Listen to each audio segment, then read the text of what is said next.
গভীর সমুদ্রে মাছ আহরণ কার্যক্রম জোরদার করতে এবং প্রাণী সম্পদ খাতকে আধুনিকায়নের জন্য মৎস্য ও প্রাণী সম্পদ মন্ত্রণালয়কে আহ্বান জানিয়েছেন প্রধান উপদেষ্টা অধ্যাপক ডক্টর মোহাম্মদ ইউনূস। এই খাতে বিশাল সম্ভাবনা থাকলেও বাংলাদেশ এখনও তা পুরোপুরি কাজে লাগাতে পারেনি বলে মন্তব্য করেন তিনি। বুধবার সন্ধ্যায় রাষ্ট্রীয় অতিথি ভবন যমুনায় মৎস্য ও প্রাণী সম্পদ মন্ত্রণালয়ের কর্মকর্তাদের সঙ্গে বৈঠকে এই কথা বলেন তিনি।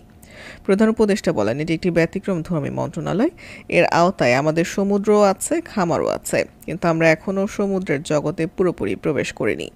আমাদের জানতে হবে আমাদের কি ধরনের মাছের সম্পদ আছে, কি হারাচ্ছি এবং কেন আমরা পিছিয়ে আছি। এই খাতটি আমাদের অর্থনীতির জন্য এক নতুন দিগন্ত খুলে দিতে পারে যদি আমরা সঠিকভাবে এগোই। তিনি বঙ্গোপসাগরের সুষ্ঠু জরিপ পরিচালনার উপর গুরুত্ব দেন, যাতে গভীর সমুদ্রে মাছ ধরার অঞ্চল চিহ্নিত করা যায়। প্রয়োজনে জাপান বা থাইল্যান্ড থেকে অভিজ্ঞতা নেওয়া যেতে পারে বলেও জানিয়েছেন প্রধান উপদেষ্টা।